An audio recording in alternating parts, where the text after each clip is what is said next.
Isang mapagpalang araw po sa ating lahat, ka-TH, mula dyan sa Luzon, Visayas, and Mindanao. Dyan po sa Mexico, dyan po sa Zamboanga. Muchas gracias, amigo. Bago po kong magpatuloy po, ay ako po muna yung magpapasalamat po sa aking mga subscriber, viewers, at followers po.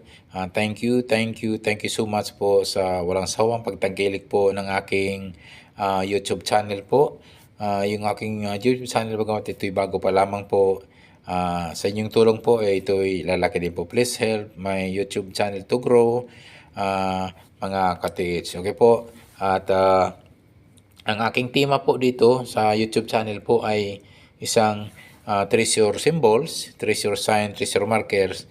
Ito'y aking dinidecode o i-analisa para po sa ating mga ka-TH na gusto pong malaman kung ano po yung mga direksyon, kung ano po yung mga pwede po nilang puntahang area na yan, o ano po yung mga hiwatig, yung mga treasure symbols na yan, sign na yan, ito'y natatagpuan po sa kanilang lugar. Okay po, ako po ay nagpapasalamat po talaga sa inyo, ka-TH, at lalo-lalo na po sa mga bagong subscriber, mga bagong followers, at mga bagong viewers ko na rin, mga ka-TH. Okay po, please help me to grow my new channel para po ito lumaki at lumago. Thank you so much talaga, ka-TH. Alam ko po, narianlak po sa tabi ko at inyo kong tutulungan. Okay po, yung isang nagpapadala po nito ay maraming salamat po, at sa iyo ako po ang inyong napili. Ito sa pag-analisa, sa pag-didikod po ng inyong napakaganda pong isang pong treasure sign o treasure symbols po, na ito po ay posible po pinaka-markers po nito, mga ka-TH. So ito po ay isa pong isang legit po na treasure marker, ay isa pong hugis clam,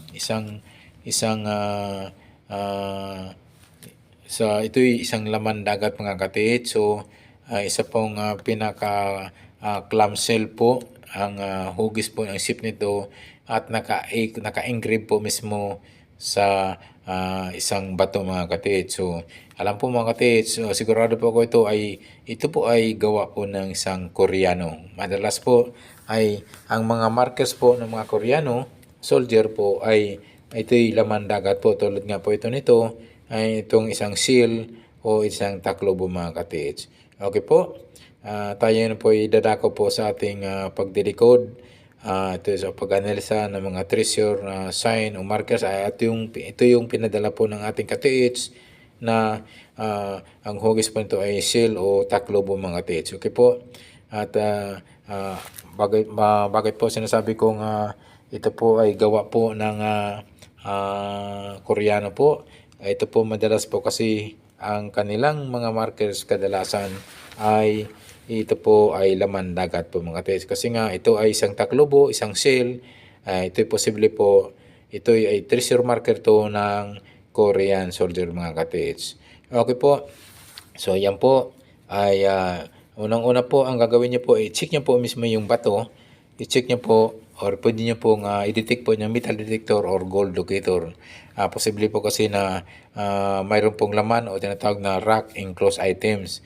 So madalas po ay may nakakuha na po ng ka-TH po natin na mismo sa pinaka-markers yung item.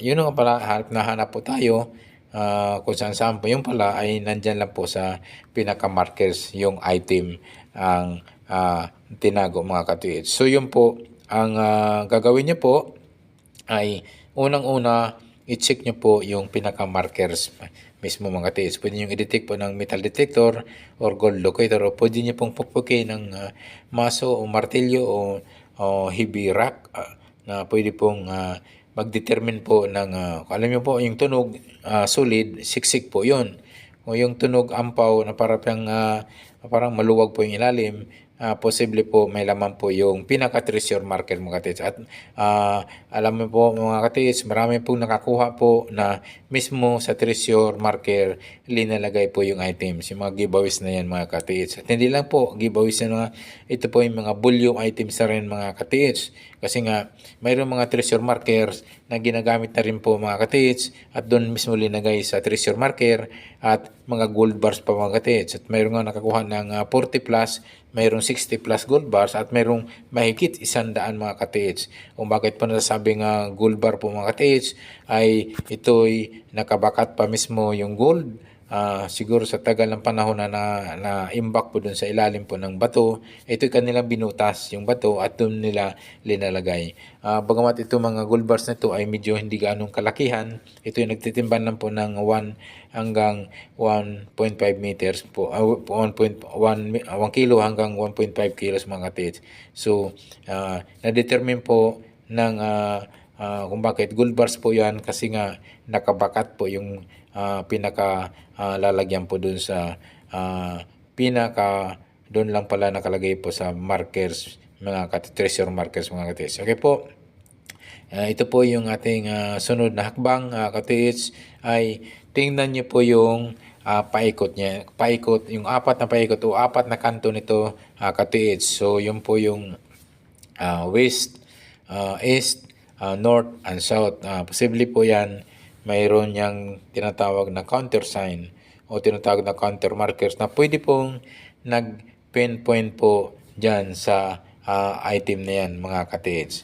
So madalas po ay ganyan po ang ginagawa po ang mga systematic na estratehiya ng mga nagtatago po ng item katiits. So gumagamit po yan sila ng mga countersign markers mga katiits. At doon po, tinatawag po nila na coordinated markers.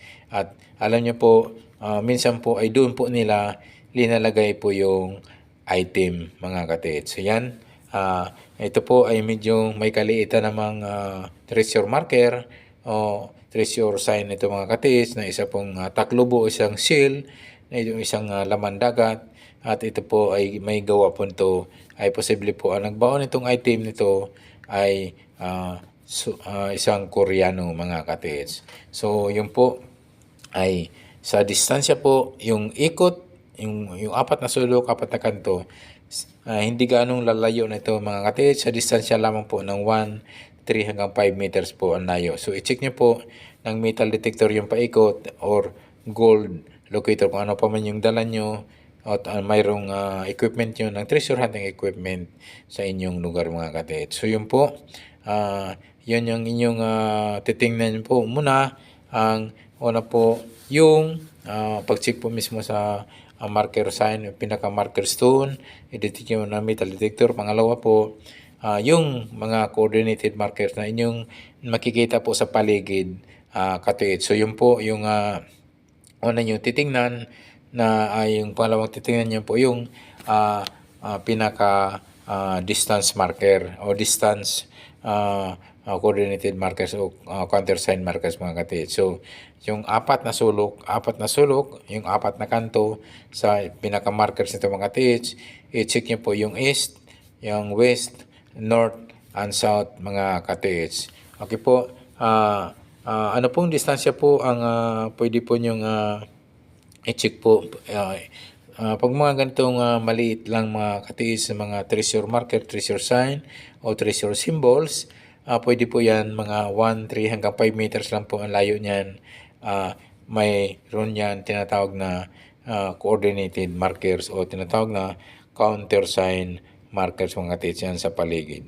So yun yung inyong titingnan at ganyan po minsan ang ginagawa po ng mga Japanese, Korean at Chinese ang sistema po nila upang mailayo lamang po at ang item po sa pinaka-markers katiits. So, sa distansya po ng pwede na rin po yan pwedeng hanggang 7 meters mga katiits. 1, 3 hanggang 7 meters po sa bandang east o yung sa bandang west mga katiits. Same distance 1, 3 hanggang 7 meters din ang layo.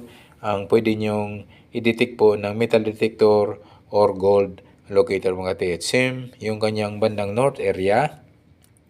Same distance po, 1-3 hanggang 7 meters din mga katiits. So i-check nyo po yung mga area na yan na akin nabanggit.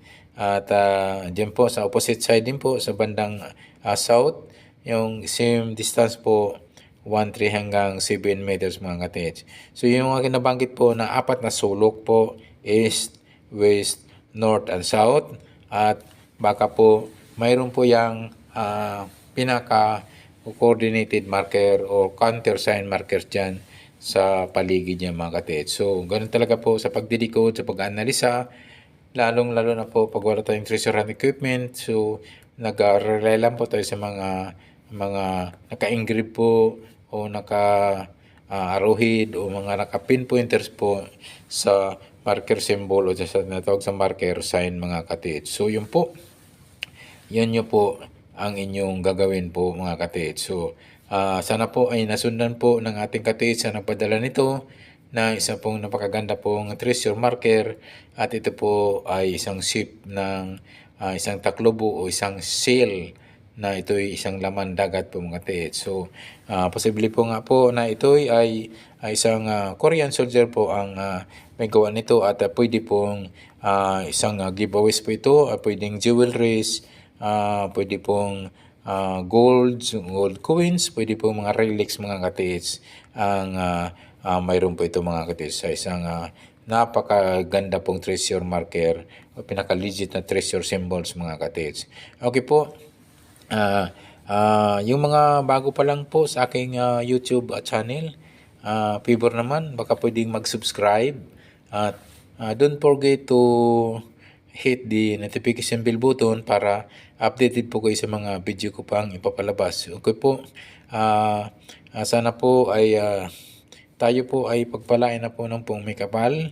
Lahat po ng treasure hunter sa buong kapuluan po, Luzon, Visayas at Mindanao, at dyan po sa labas po ng bansa, na ito po ay ang mga treasure hunters po natin na patuloy po na naghahanap po ng mga treasure item mga katiits. So yun po yung inyo pong gawin katiits, yung nagpadala po nito upang inyong matukoy o matrace ang item po kung saan to banda o saan po pinpoint po ang item nito mga katiits. So yung po sinabi ko nga po kanina, unang-una ang gagawin niyo po, i-check yung po yung pinaka markers na yan, pwede nyo i-detect po ng metal detector or gold locator. Baka mayroon po yung tinatawag na rock enclosed items, or doon po sa apat na kanto, apat na sulok po ng pinaka-markers nito mga katiits. So yung apat na sulok, yung po tinatawag po natin na north and south and west mga katiits. So yung apat na kanto yan, south, north, east, and west mga katiits. So sa distansya po sana di ganong lalayo po ng so hanggang 7 meters po. 1-3 hanggang 7 meters sa bandang east, 1-3 hanggang 7 meters sa bandang west, 1-3 hanggang 7 meters din south or yung sa kanyang opposite side sa north mga katiits. So yun po, sana po ay nasundan po ng ating katiits yung aking pagdedicode at pag-analisa, at harinawa po ay kanyang ma-retrieve at makita po yung item po nito mga katiits. So isa pang napakaganda pong ito'y treasure symbols, treasure sign na ito po ay mula po sa laman dagat po yung item o yung treasure sign mga katiits. So isang taklobo, so isa pong shell na ginagamit mga katiits. So ito nga ay ito'y nagpahiwatig nga po na isa pong Korean soldier po ang may gawa nito mga katiits. So posible po mayroon po itong mga item po nito ay madalas po ay ang giveaways po nito, madalas pwede pong mga gold, mga jewelries, diamante o gold coins, silver coins o tinatawag mga relics, na ito po ay valuable items na rin mga katiits, na pwede pong milyon na rin po ang halaga, kasi nga napakamahal po ng mga relics po ngayon, mga gold coins, sa mga jewelries o mga gold bars po na hindi ganong kalakihan na pwede nakalagay sa jars, pwede nakalagay sa small boxes. Yun po ang ginagawa po ng mga Japanese soldier, Korean soldier at Chinese soldier mga katis. Okay po, muli maraming salamat po sa inyo sa walang sawang pagtangkilik sa aking YouTube channel. Thank you so much for watching. God bless. God bless us always, katits.